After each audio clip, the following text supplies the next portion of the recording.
Yo, what's up guys? It's me again, Ing Tyler Tattoo and X Tyler Vlog syempre. At ito nga guys, meron tayong tattoo session ngayong umaga.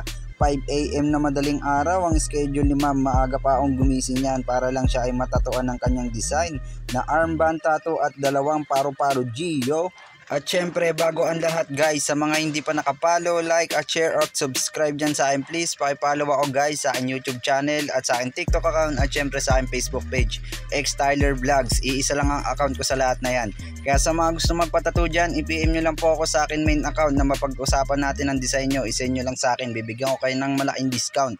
At ito na nga guys, tapos na nga ang ating tattoo session dito kay ma'am, yung kanyang armband. Ayan ang kinalabasan, ayan, napakaangas. Syempre, kukulayan ko sana ng red yan, kaso ayaw ni ma'am, mas gusto niya pa daw ng black, mas okay na daw sa kanya yan. At syempre, yung kanyang dalawang paru-paro G, ayan, tinapos ko na rin yan at napakaganda ng kulay. Kinulayan ko ng blue and red yan. At ito naman yung kay sir, yung corona ng hari, kinulayan ko ng red.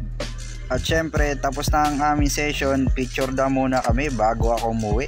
At syempre, bago ang lahat, sa mga gusto magpatato, i-PM nyo lang ako sa akin main account. Yun lang, shoutout, peace out, X Tyler. Woo!